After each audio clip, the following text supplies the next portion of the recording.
Tatiana Galindo es administradora de empresas de la Pontificia Universidad Javeriana y tiene una maestría en marketing estratégico de la Universidad de Durham en Inglaterra. Ha trabajado en Davivienda y en la Cámara de Comercio de Bogotá desarrollando planes y estrategias de marketing, posicionamiento de marca y marketing experiencial. En la actualidad se desempeña como directora de posgrados en la Escuela de Negocios de la Pontificia Universidad Javeriana. Tatiana también ha transitado por el mundo del emprendimiento y cuenta de ello es Más Arte, Más Chocolate, una pastelería en línea especializada en cupcakes, en donde a lo largo de 4 años dio rienda suelta a su habilidad para hornear y a su creatividad para plasmar en sabores instantes memorables. Hola a todos, bienvenidos a nuestro tercer capítulo de Enrollados, un podcast emprendedor. El día de hoy continuamos con las conversaciones alrededor del libro Start with the Why o Empieza con el Porqué de Simon Sinek. Y en esta tanda de videos pues estamos precisamente con invitados especiales. ¿Sí? El día de hoy nos acompaña Tatiana, profesora de mercadeo, directora del área de posgrados de la Facultad de Ciencias Económicas y Administrativas de la Universidad Javeriana. Bienvenida y muy buenos días. Muchas gracias por la invitación. Pues muy contenta de estar aquí en esta experiencia un poco novedosa para mí. Bienvenida. Hola Vladimir, ¿cómo vas? ¿Cómo estás, David? Muy bien, todo en orden y feliz de contar hoy con Tatiana en nuestra tercera emisión de este podcast que promete por lo que hasta ahora hemos podido vivir en las grabaciones previas. Y quisiéramos, Tatiana, comenzar preguntándote o invitándote a que nos cuentes un poco sobre ti. ¿Quién es Tatiana Galindo y cómo llega al lugar en el que está? Bueno, pues soy administradora de empresas aquí de la Universidad Javeriana. Digamos que mi camino fue muy curioso para llegar donde estoy ahorita. Realmente creo que podemos decir era un poco pila del lado nerd en mi época. Y yo empecé como monitora del área de finanzas. Mira, no sabía eso. Me gustaba mucho eso, estaba muy metida en ese tema. Pero bueno, cuando estuve en todo el proceso de buscar práctica me salió fue en el área de mercadeo y desde ahí le empecé a coger mucho cariño a todo ese tema.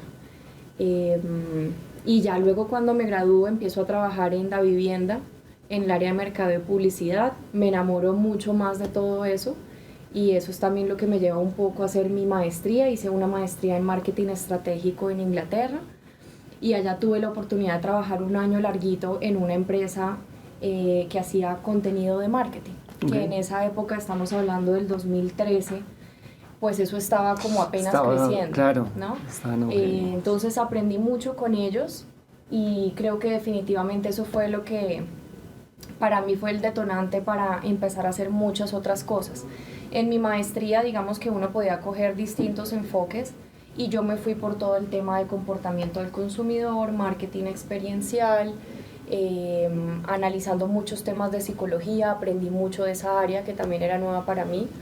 Y ya luego cuando regreso al país, pues empiezo a hacer, digamos, trabajos con la Cámara de Comercio, apoyando emprendedores, haciendo cursos y capacitaciones en temas de marketing.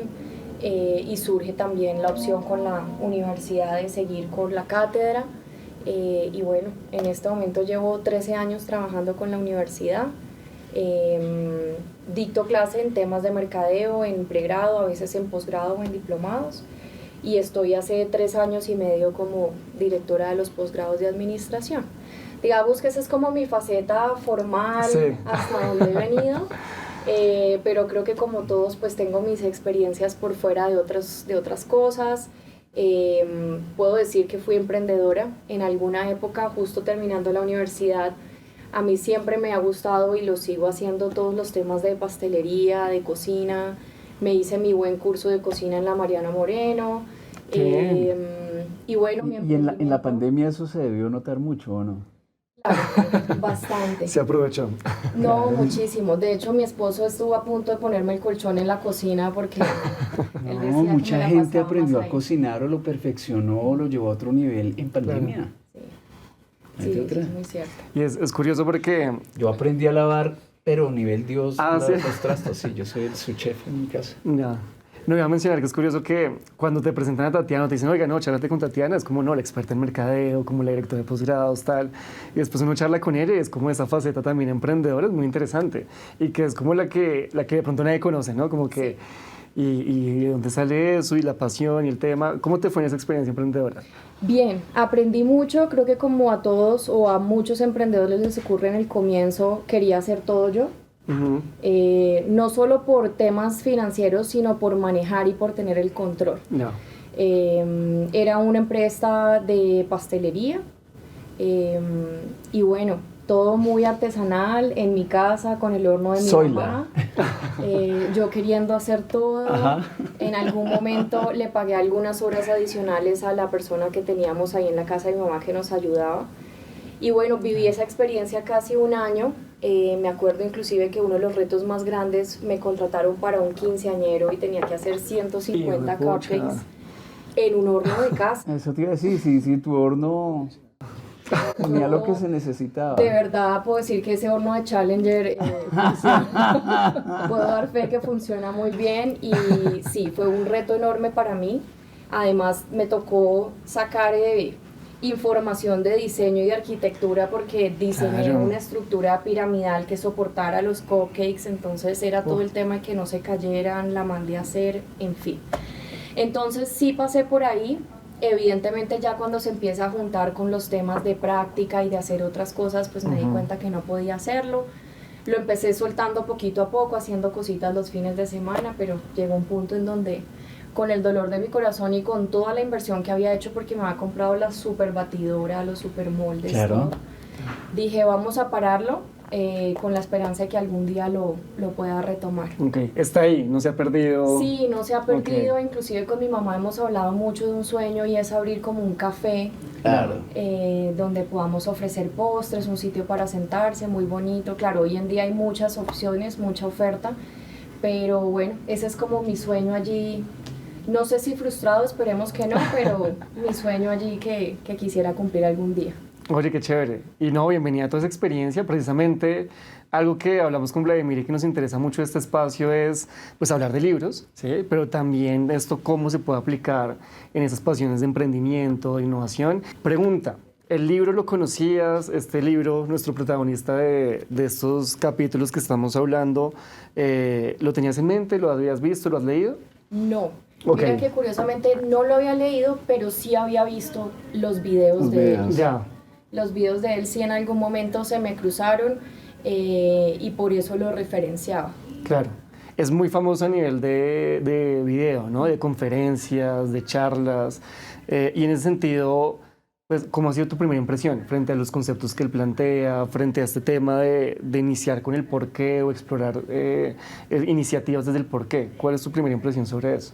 Mira, yo por lo menos desde el punto de vista de las cosas que hago, que está muy relacionado con mercadeo, creo que a pesar de que muchas de esas teorías, ideas o conceptos vienen desde hace varios años, porque esto no es nuevo, hoy en día creo que se está despertando y creo que ya la gente está entendiendo un poco más que esa es la forma no correcta, pero sí es una forma diferente de aproximarse y de entender el entorno, los consumidores, la forma como compramos, en fin.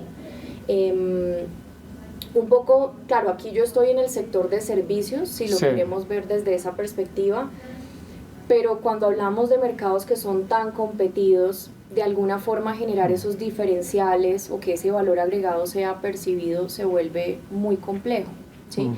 Y yo creo que este tipo de visiones son súper claras y súper contundentes en muchas cosas que vemos hoy en día en mercadeo.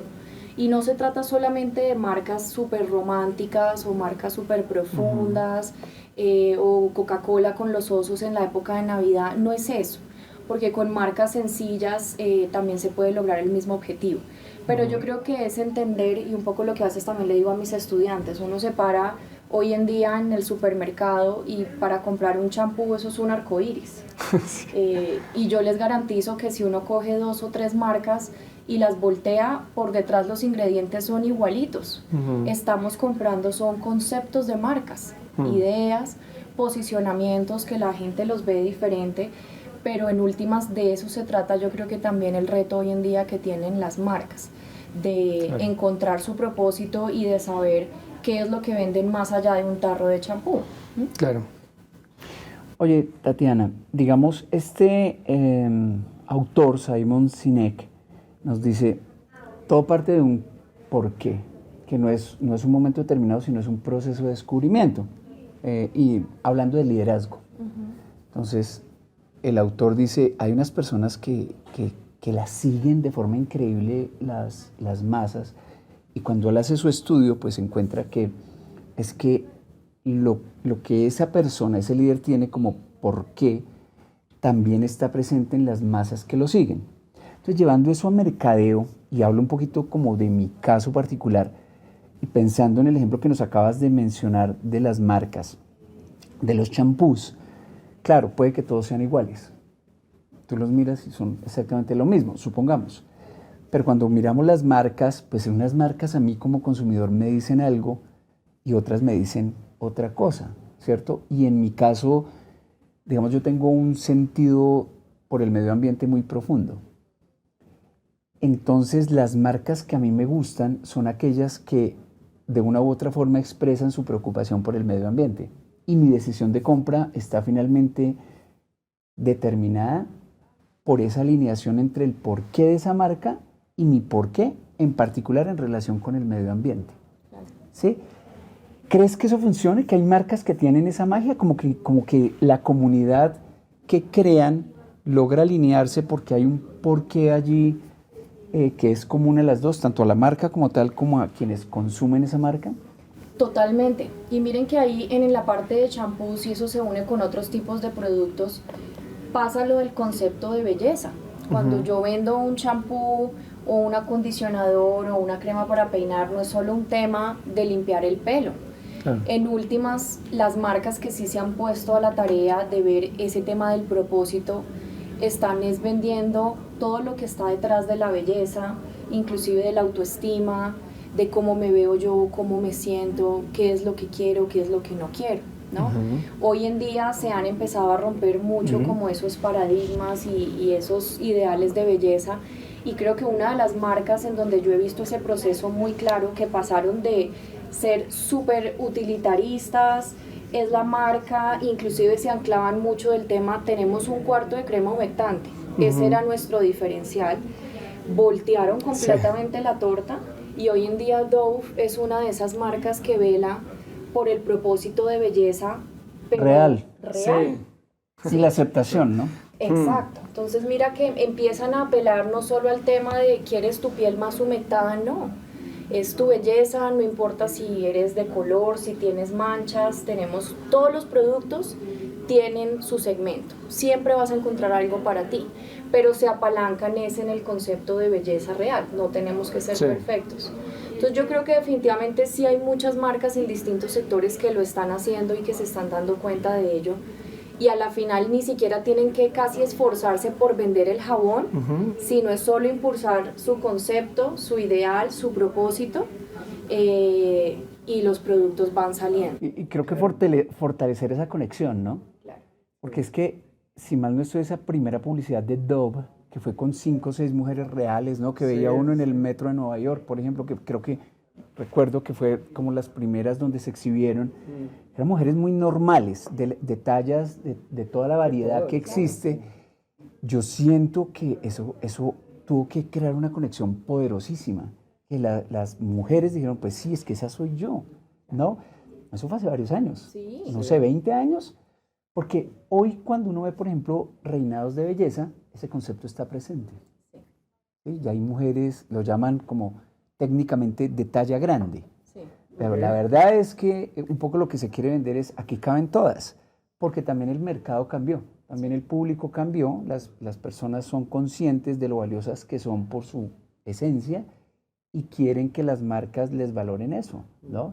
Entonces me parece un hit desde el mercadeo, ya hablando pues de una estrategia, lo que Dove hizo, pues siento que fue justamente encontrar el por qué una cantidad de usuarios comprarían ahora mi marca, incluso lo que llamamos en mercadeo los no clientes.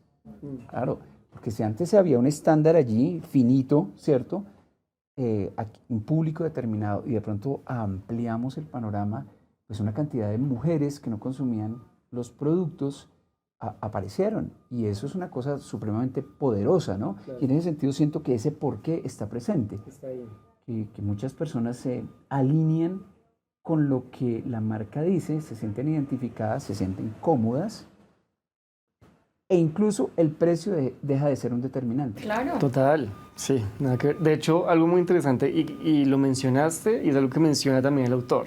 Y es como que está el concepto posicionado y los productos van saliendo, ¿no? Entonces, puede ser el jabón, pero puede ser el acondicionador, el champú, la crema, lo que sea, ¿sí? Claro. Y eso es muy bacano porque a nivel de emprendimiento, y me pongo como en el papel de emprendedor, como que el foco ya no es el producto, ¿sí? Ya no es inicio con qué producto voy a sacar, ¿sí? Sino es realmente, venga, cuál es el propósito y ahí pueden haber un panorama gigante de opciones y cosas que hacer. Claro.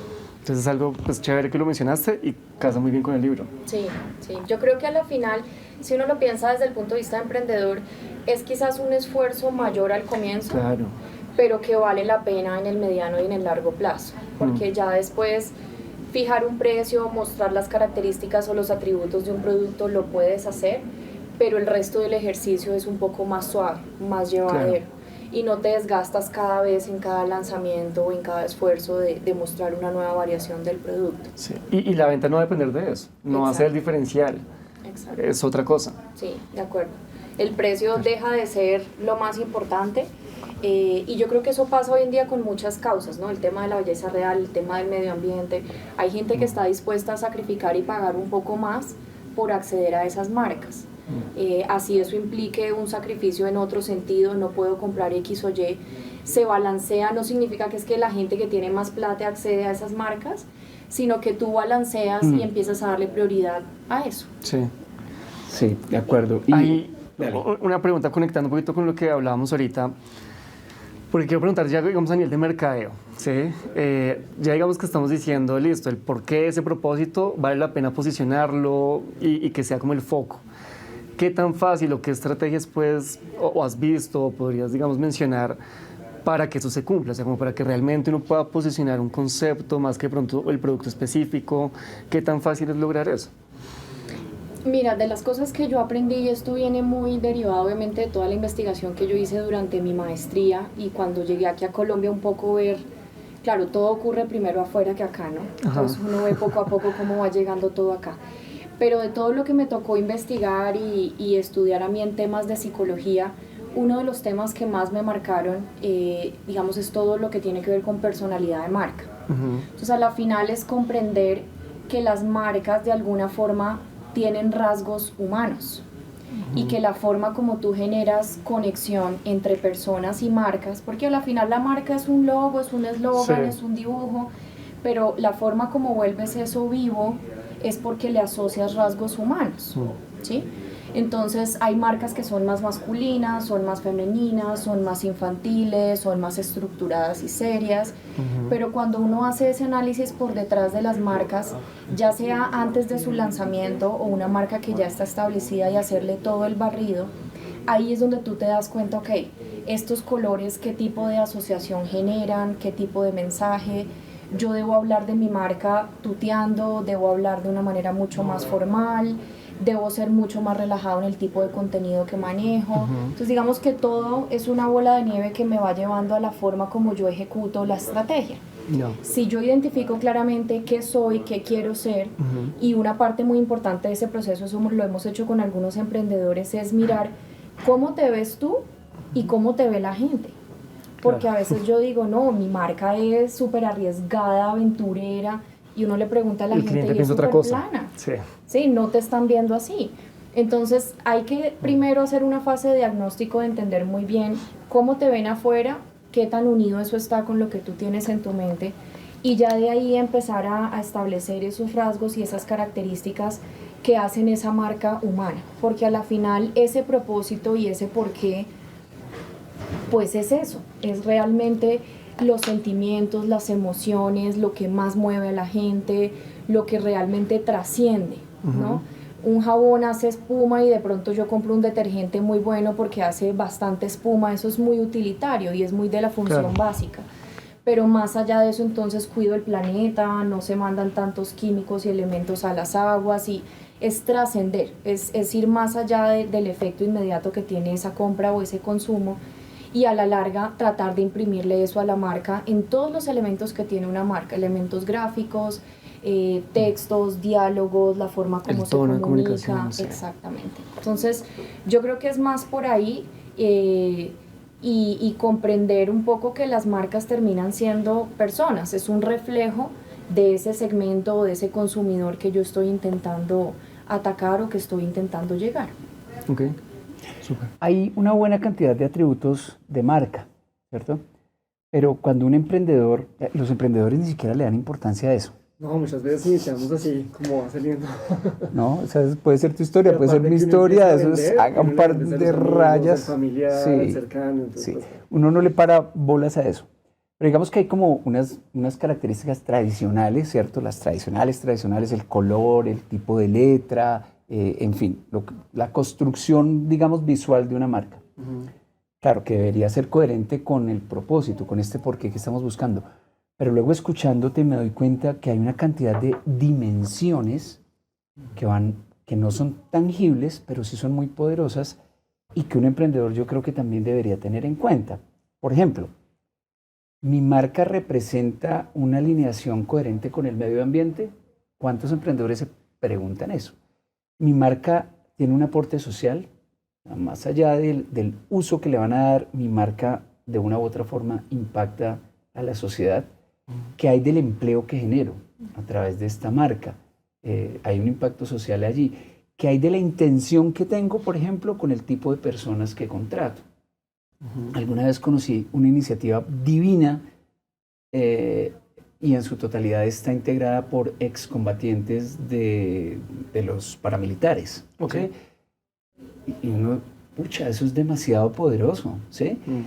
Pero digamos, esas dimensiones me parece que son complicadísimas, pues tenerlas, si no se preocupa uno por el color,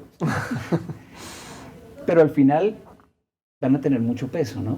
Claro. Y podrían hacer que tu mercado definitivamente te copie o no, porque puedes ir en contravía de, no sé, de la inclusión ahora, que es, en mi generación ese no era un tema relevante, hoy puede ser un problema de cárcel.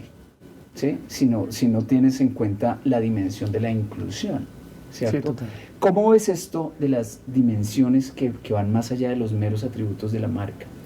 Yo creo que eso es fundamental y una parte también del proceso dentro de la estrategia de mercadeo, lo que yo siento y lo que he visto es que es paulatino y es progresivo. O sea, no se trata de establecer todo de base desde el inicio y saber esta es mi hoja de ruta, sino entender que eso también se va haciendo en el camino y se va formando. Ahora, hay que tener mucho cuidado también con la forma como yo veo esas dimensiones porque no puedo hacer cambios en mi marca o estrategias de rebranding o cosas por el estilo muy radicales cuando ya... O tan frecuentemente. Claro, sí, ya tengo un posicionamiento muy claro. Pero sí creo que de todas formas desde el comienzo hay que sentarse y mirar todas las dimensiones como lo ves tú y todos los efectos también si uno quiere como colaterales de esa venta y de esa comercialización de mi producto.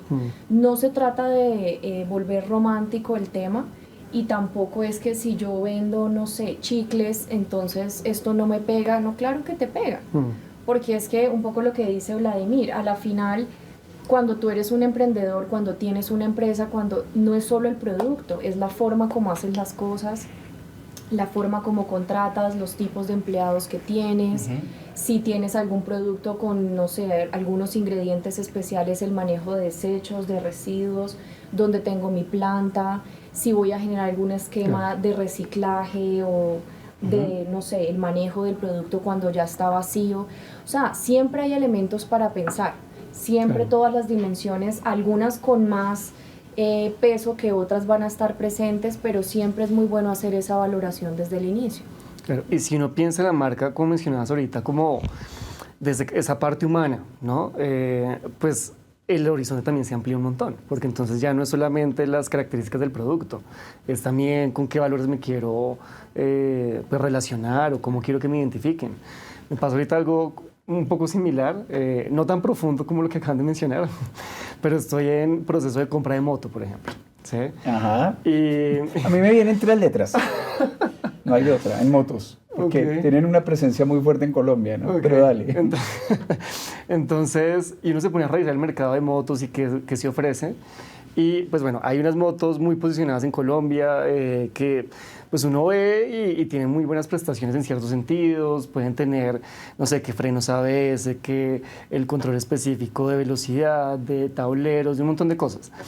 Y hay esta marca, por ejemplo, que me llama la atención, que se llama Royal Enfield. ¿Sí? Sí. Esas marcas, Sí. y uno ve esa moto. Te veo allí, ¿sabes? Y uno ve esa moto y la moto no tiene... ¿Identificas la moto? Sí, total. Y la moto no tiene tanta tecnología como las otras, ¿sí? No es tan rápida, por ejemplo.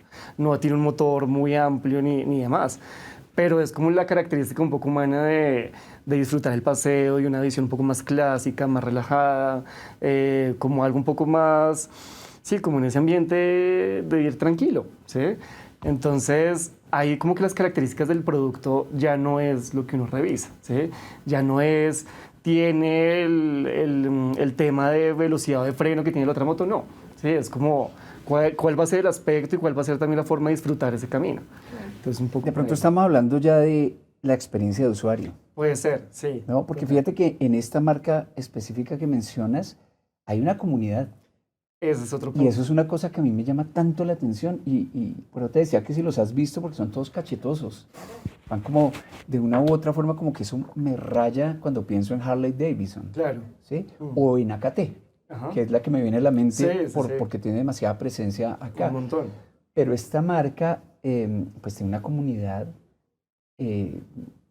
como son muy ellos. Claro. Uno los ve como muy familia, distinguidos, Sí. y no como caballeros. Creo que alguna vez un motero me dijo es que somos caballeros sobre una moto, y eso a mí me pareció un valor muy importante ahora que mencionaba los valores. Claro. Y claro, de pronto pues yo no necesito correr, porque es que no, Sí. yo no manejo a lo salvaje. Ajá. Sí, exacto. y yo no voy a huir de ningún evento, ni en fin, Nada. no necesito velocidad. Yo necesito disfrutar y como ser un tipo distinguido, qué sé yo. Y no lo había considerado, pero claro, hay una cantidad de cosas que de pronto uno deja de lado si logra alinearse sigamos hablando de dimensiones, con esa otra dimensión que la marca me dice que en este caso está representada por la experiencia de usuario, Claro. ¿no? Por ejemplo, imagínate, a veces yo pienso en las motos grandes, las poderosas, una Sí. BM, esas espectaculares. Y claro, yo no sé manejar moto, pero me gustan. Ujú. Y yo digo, ¿y si me caigo, cómo la levanto? Solo pensando en que eso, no sé cuánto Sí. peso puede tener. Una ¿sí? moto, la Royal Enfield está entre 190 kilos, 200 kilos. Eso es manejable, pero esas motos gigantescas eventualmente necesita uno 3 personas que le ayuden a levantarla. Así que la experiencia de usuario no es tan chévere en un evento que se llama caerse, ¿cierto? Pero luego no se caen porque tienen estabilización y no sé qué. Y bueno, una cantidad de cosas chéveres. Pero claro, genial. Y mira que mencionaste AKT, entonces mira, uno mira AKT y AKT motos muy buenas, o sea, las de un poco nivel medio, alto más o menos, tienen muy buenas prestaciones, tecnología, así súper bien. Y uno va a ver el precio y el precio es más barato que la Royal Enfield. Y la Royal Enfield no tiene tanta cosa, ¿sí? Pero juegan un poco a eso. Tú estás comprando es otra vaina, ¿sí? Tú no estás comprando... Hay un nicho de mercado allí. Claro. Pero date completo. cuenta que a la final también es para qué quiero yo el ¿Para qué producto. quiero la moto? ¿Sí? Podemos tener una visión muy básica, entonces una persona que se mueve, que tiene que hacer muchas vueltas, un domiciliario, un mensajero. Aquí estamos jugando obviamente también con la capacidad económica que tiene una persona. Pero en tu caso, tú vas más allá de transportarte por la ciudad. Sí. Tú quieres también una experiencia al momento de montarte en la moto. Y ahí es donde uno busca esas marcas que también te ofrecen información más allá de la velocidad. Ujú. ¿Qué es lo que hay detrás de eso? Entonces, todo se empieza a unir. Claro.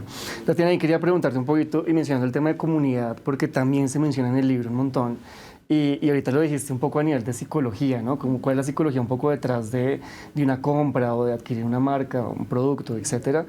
y es que en el libro nos mencionan que nosotros como humanos tenemos esa como necesidad de pertenecer, ¿no? Esa necesidad de tener una aprobación de un grupo, de tener ese sentido de pertenencia.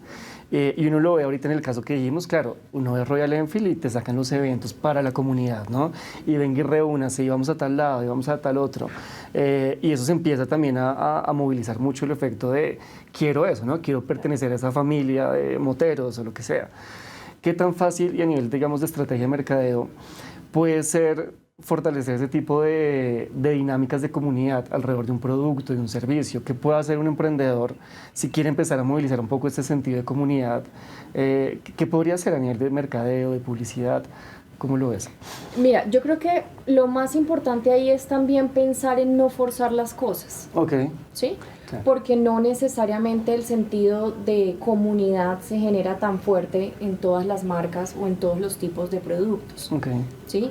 Hay algunas que pueden ser muy fuertes en la manera como muestran sus valores, su concepto como marca, sus propósitos, hasta dónde llegan, pero no necesariamente hay una comunidad alrededor de eso. ¿Sí? Entonces yo creo que lo importante es también un poco como el tema de las redes sociales y el marketing digital, ¿no? Es que si no tengo todo y si no estoy en TikTok y en esto, entonces no soy nadie, no. Okay. Y un ejemplo típico que yo pongo de eso es si tú estás en una empresa donde vendes productos para, no sé, equipos de movilidad para la tercera edad, o estás vendiendo algún tipo de juegos de entretenimiento para la tercera edad, pues puedes promocionar y darte a conocer en redes sociales, pero seguramente tu nicho no necesariamente te va a ver por ahí.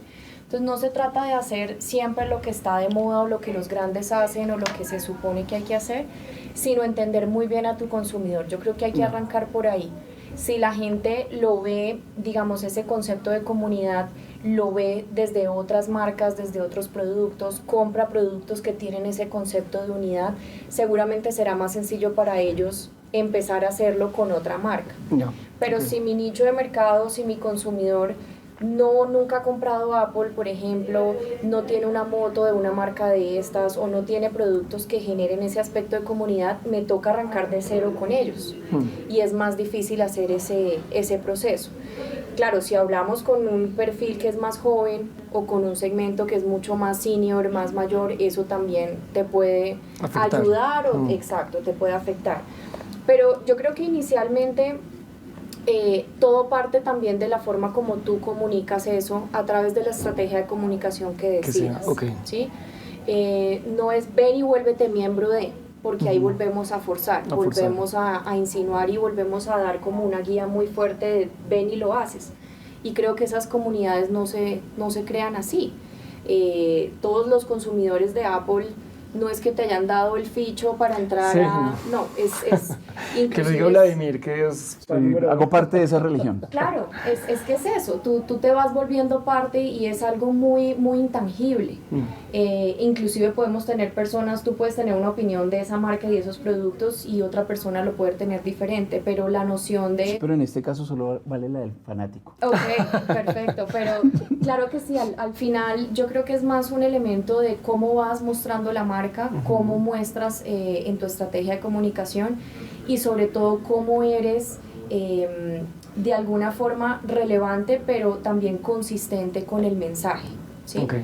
Un poco a veces lo que nos damos cuenta con estas estrategias es que la página web es súper cuadriculada, con toda la información, muy típica página web bien tradicional, pero en los otros puntos de contacto que tienes con tu consumidor te muestras diferente, inclusive en algunos eres muy juvenil, muy descomplicado y en otros vuelves y hablas muy formal, entonces la gente no va conectando contigo. No hay coherencia. Se confunde, exacto. Entonces yo creo que parte de la base siempre es tener eso muy claro y empezar a hacer todo muy bien estructurado para que con el tiempo se dé. Rankear en ventas y tener un hit con un producto yo creo que es algo que se puede hacer en el corto plazo, pero estos conceptos de comunidad y también de cómo el propósito de marca lo entiende tu consumidor adecuadamente, eso se da en el mediano y en el largo plazo. No. Entonces tampoco es pretender tener todo desde el comienzo, pero saber que todo va llevando a lo que hay después. y estar como muy pendiente de lo que tú decías del consumidor, ¿no? Como de observar, escucharlo, si lo valora, no lo valora. Al final, si necesita esa sensación de comunidad para ese producto específico o no. Exacto. Okay. Sí, mira que ustedes recuerdan las chocolatinas Jet, ¿no? Sí, el sí, álbum, claro. el álbum. Sí. Ok, de niños yo creo que todos pasamos por ahí. Sí.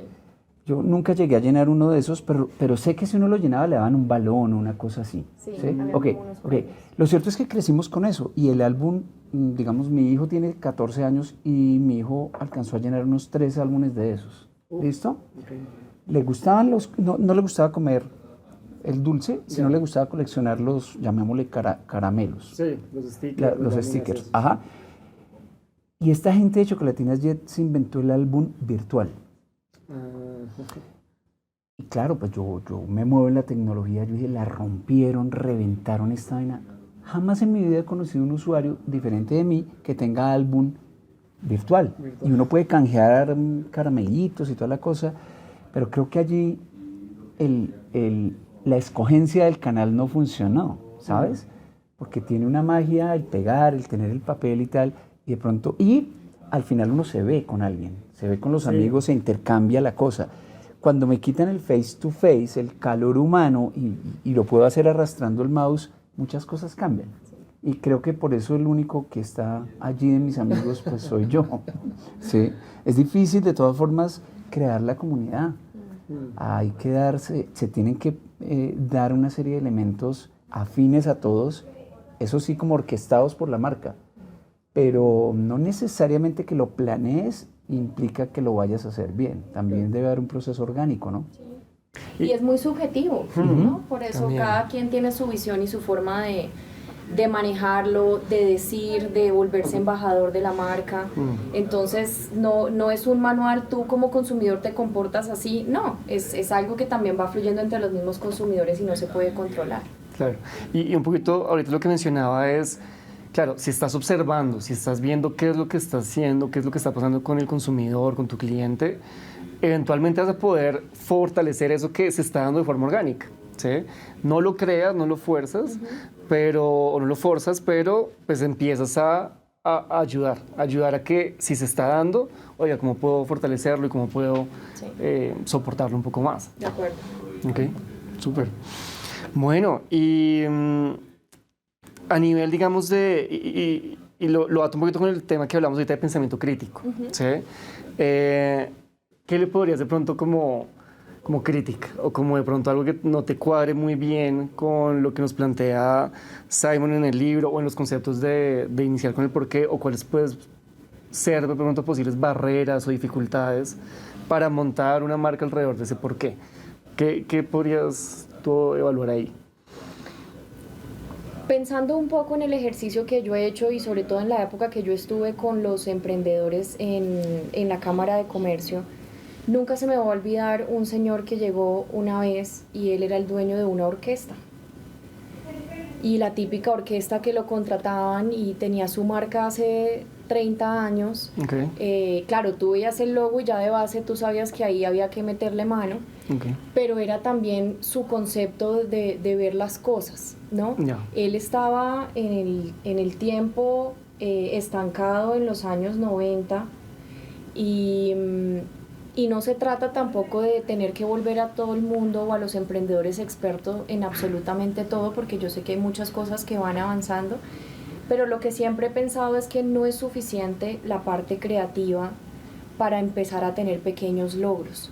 Y siempre tratar de apoyarse un poco en los demás, ¿no? Puede que yo tenga socios, puede que no tenga socios y esté arrancando solo, pero sí creo que de alguna forma ese propósito uno lo puede visualizar, pero no siempre es tan fácil. Y en la medida que yo conecte con otras personas, me asesore, busque apoyo, eso puede ir también saliendo. Entonces no es tan directo, no es un proceso de sentarme en las tardes con un café y vamos a pensar en mi propósito. Es también un proceso de salir, ver, dialogar con la gente, entender qué quiero, qué no quiero. Y un poco el ejercicio que hacíamos con este señor de la orquesta era tratar de que se saliera de la zona donde estaba. No lo podía volver experto en mercadeo, pero él tenía que entender que muchos de esos elementos o de esas estrategias tenía que empezar a ponerlas en práctica. Ya no todo el mundo contrataba la orquesta de la misma forma como la contrataban hace 10 o 15 años. Claro. Entonces, sí creo que de alguna forma hay que ser muy conscientes que el proceso no es tan directo, no es tan sencillo. No hay que frustrarse por no encontrar ese propósito desde el inicio, pero en la medida que uno se vuelva muy observador, yo creo que uno en mercadeo empieza a tener también un rol como de investigador privado y de científico y de estar mirando todos los elementos y de observar mucho. Cuando hacemos en mis clases, nosotros tenemos un reto empresarial que hacemos todos los semestres con alguna marca. Yo siempre les digo a ellos, además de las encuestas y las entrevistas, vayan y hagan una labor de observación. Participante o no participante, pero vayan y hagan observación. Porque cuando ustedes van a la tienda y se dan cuenta la gente cómo compra, qué pide, cómo lo pregunta, sí. Eso es otra perspectiva total del mundo. Y a veces muchos de ellos pues ni siquiera han tenido esa experiencia antes. Entonces yo creo que salir, hablar, dialogar, eso es parte del proceso y es parte también de lo que te permite llegar un poco allá. No es solo coger el libro y aquí está el manual, sino entender tu entorno y saber quién es tu consumidor y quiénes son todos el resto de personas que se ven de alguna forma interesados o no en tu producto. Claro. Sucede que muchas veces como que asumimos, ¿no? Entonces asumimos que así sea la compra en la tienda. Asumimos que mi cliente llega es porque está buscando eso específico. Entonces, sí, al final es un poquito como ir soltando esos supuestos y validarlos. Validar, oiga, si es así, no es así. Y en esa observación ir planteando, oiga, ese propósito, ese porqué que estoy definiendo como base de marca, ¿cómo lo puedo empezar a comunicar mejor? ¿Cómo puedo llevarlo a esas utilidades, a esos usos? ¿El qué que estoy ofreciendo es coherente, no es coherente, funciona, aplica? Bueno, es un ejercicio mucho como de validar y estar observando y teniendo esa sensibilidad también ahí. De acuerdo. Súper. Muchos emprendedores comienzan por el final. Digamos, Simon dice, hay un porqué, luego un cómo, que es cómo vamos, el porqué es como una idea, los propósitos y demás, ¿cierto? El cómo, pues, es la materialización de esa idea y el que finalmente es lo que le entregamos al cliente. En mi experiencia, trabajando varios años con emprendedores de forma exclusiva de tecnología, desarrolladores de software y esto, siempre vi que empezaban con el qué. Entonces ponían toda su genialidad en algún tipo de artefacto de software y luego salían a ver si eso servía para algo o si alguien lo necesitaba. Y ahí viene la estrellada con la realidad y es que pues no, muy bonito, muy pilo usted, pero pues esa vaina como que no, ¿cierto? En las marcas o la construcción de una marca mejor debería seguir un proceso en este orden que estamos tratando de mencionar, alineado con el libro, como encontrar la esencia, luego construir la marca como tal y luego entregarla. ¿Tiene sentido eso? ¿O es un evento de muchísima inspiración donde los creativos dicen, esta es la marca, y luego como que la imponen? No sé, porque a uno le pueden imponer una marca también, claro, con mucha plata. Claro. Y cuando tú estás trabajando en alguna agencia y te ponen a trabajar con una marca, tienes que trabajar con eso, o sea, no hay de otra. Pero mira que esa discusión la tenemos y cuando hemos trabajado con otros profesores del área de marketing y en los papers que hemos escrito, viene la discusión y es igualito. ¿Qué fue primero o qué es primero, el huevo o la gallina? Sí. Entonces, primero tengo que investigar el mercado para saber qué le saco novedoso o me traigo algo que está de moda en Estados Unidos o en Europa y lo vendo aquí a como de lugar. Me acuerdo que en alguna época apoyé mucho a un amigo que estaba con el tema de los helados con nitrógeno. Okay. Y en su momento él, no, pero es que tengo que traerlos porque eso tiene que estar acá. Y uno era, pero ¿por qué tiene? ¿Sí? Entonces, yo creo que también depende mucho de las situaciones. Dense cuenta que también aquí en Colombia lo que le pasa muchas veces a las personas, o pues en varios casos, es que te dan la empresa familiar. ¿Sí? Hágale. Y te toca arrancar. Y tú eres el siguiente y muévalo. Hágale. Y puede ser una empresa muy chiquita, estamos, no sé, en el sector de colchones, vidrios, o sea, ni siquiera estamos con un producto de consumo masivo chévere para los jóvenes, sino te tocó trabajar casi que en mercado B2B, pero arranca. Claro. Entonces yo creo que depende mucho de la situación. Si tú me preguntas a mí, creo que sí de base, si yo estoy en el proceso desde conceptualizar mi empresa, sí tenemos que arrancar por allí. ¿Cuál es mi propósito? ¿Qué es lo que yo quiero más adelante con esa empresa? ¿Qué me gustaría hacer con esas ganancias, inclusive si es algún otro factor? Todo eso debe estar allí. Pero si ya está todo el muñeco armado y me piden de gerente adelante, pues toca avanzar. Pero sí creo que en algún punto es súper válido hacer el análisis de en dónde estoy, qué soy, qué estoy haciendo y qué tan cerca estoy de tener un propósito claro.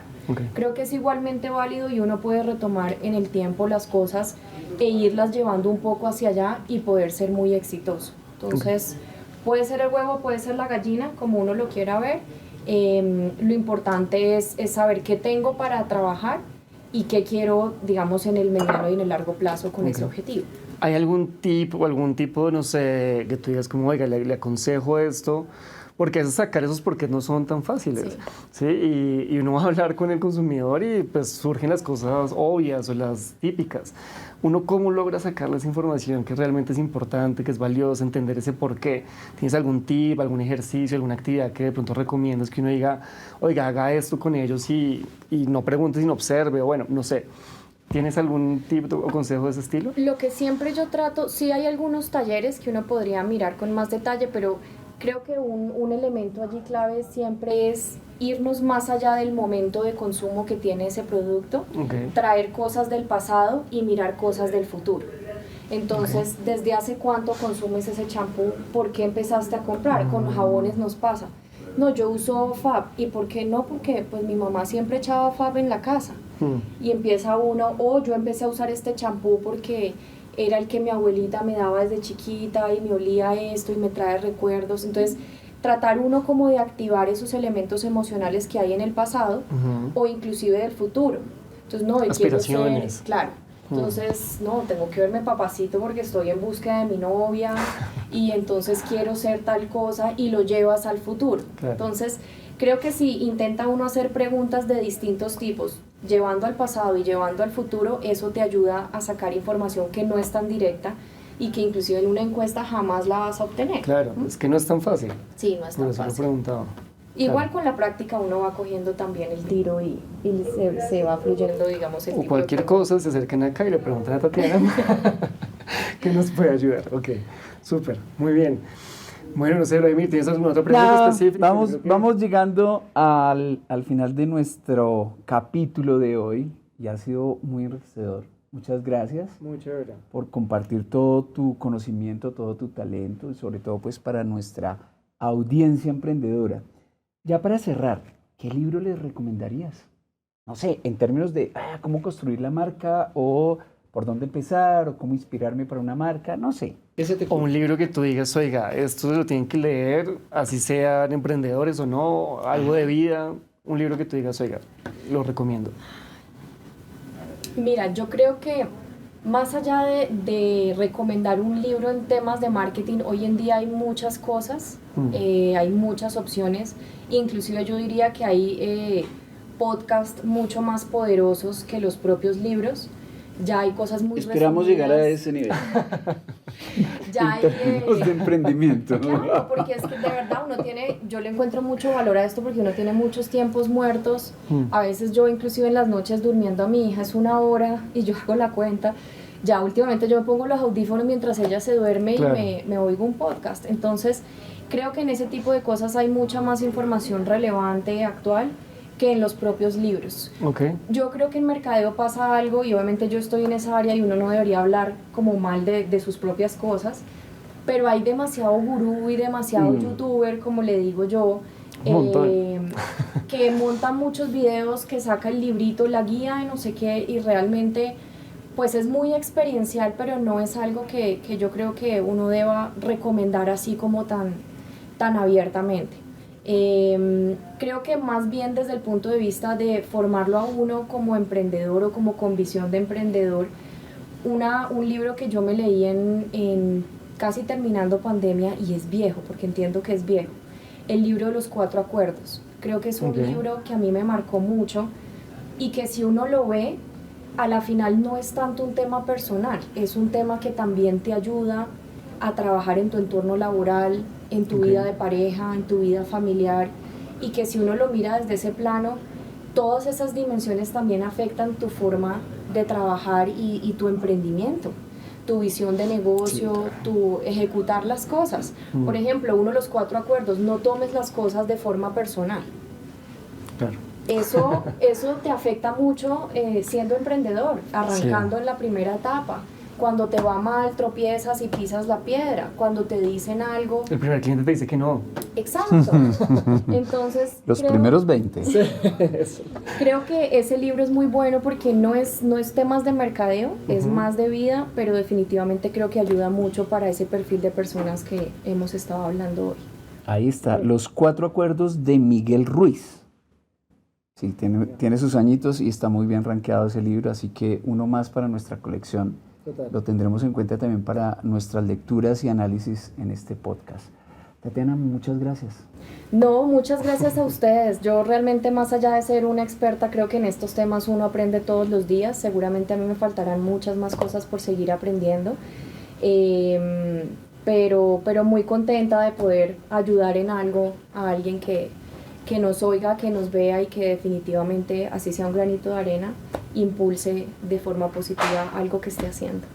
Súper, Tatiana, muchas gracias y bueno, bienvenida las veces que sean a este espacio. Bueno, gracias a ustedes, espero estar por acá nuevamente. Vale, y para todos ustedes, muchas gracias por escucharnos, por vernos nuevamente y nos vemos en 8. Gracias. Este podcast ha sido posible gracias al apoyo del Centro Javeriano de Emprendimiento.